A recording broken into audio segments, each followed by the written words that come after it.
যেখানে মেঘেদের বাড়ি আর বৃষ্টিরা নিত্য অতিথি, কুয়াশার চাদরে মোড়া রহস্যময় পথ, প্রকৃতির নিজস্ব হাতে আঁকা ক্যানভাস। সেই মনোমুগ্ধকর গন্তব্যে স্বাগত, যেখানে বর্ষার ছন্দ থেমেও থামে না। পৃথিবীর সবচেয়ে আর্দ্র অঞ্চল চেরাপুঞ্জি।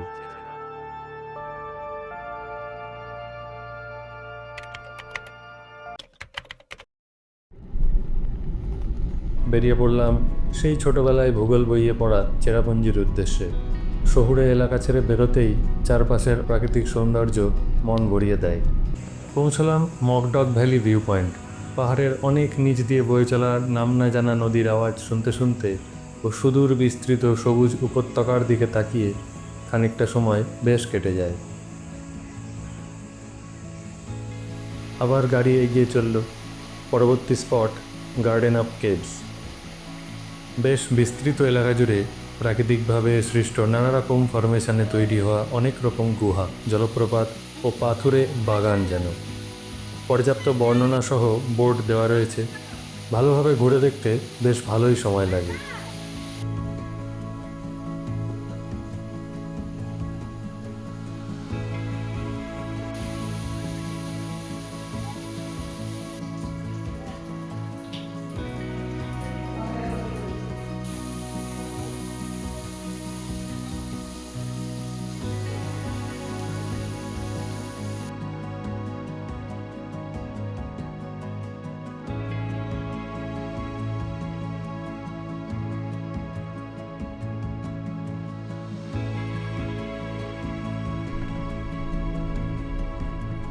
এরপর এসে পৌঁছলাম মেঘালয়ের আনাচে কানাচে ছড়িয়ে থাকা অগুন্তি জলপ্রপাতের মধ্যে অন্যতম দর্শনীয় ওয়াই সডং জলপ্রপাত।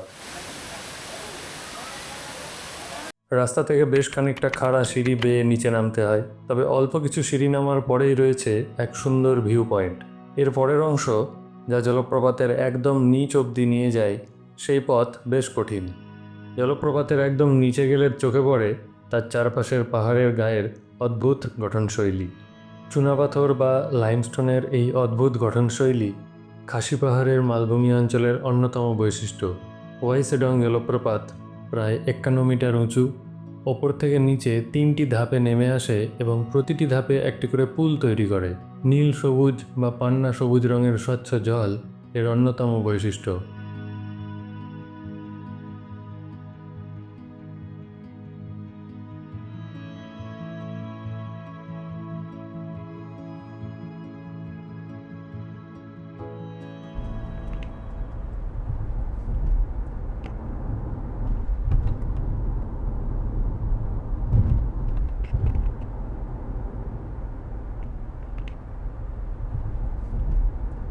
হোয়াই সেডংয়ের রোমাঞ্চ শেষে এবার আমাদের গন্তব্য মেঘালয়ের আরেক বিস্ময়, নোহকালিকাই জলপ্রপাত। কিন্তু তার আগেই পাহাড়ি পথ ধরে এগোতেই চোখে পড়ল এক স্বল্প পরিচিত নাম না জানা জলপ্রপাত। পর্যটন মানচিত্রে হয়তো এর পরিচিতি অল্প, কিন্তু সুউচ্চ এই জলপ্রপাতটি মন কেড়ে নেওয়ার জন্য যথেষ্ট। খানিক সময় কাটিয়ে আবার পথ চলা শুরু। অবশেষে পৌঁছলাম মেঘালয়ের বিস্ময় নোহকালিকাই জলপ্রপাত। পাহাড়ের গা বেয়ে কয়েক হাজার ফুট নিচে ঝাঁপিয়ে পড়ছে এর জলধারা। যদিও এর নামকরণের পেছনে রয়েছে এক অত্যন্ত বেদনাদায়ক গল্প।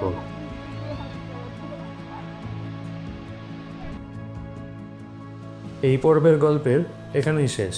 খুব তাড়াতাড়ি দেখা হচ্ছে পরের পর্বে। এবার ভালো হচ্ছে, কাঁধে উঠে ফটো তুলছে না।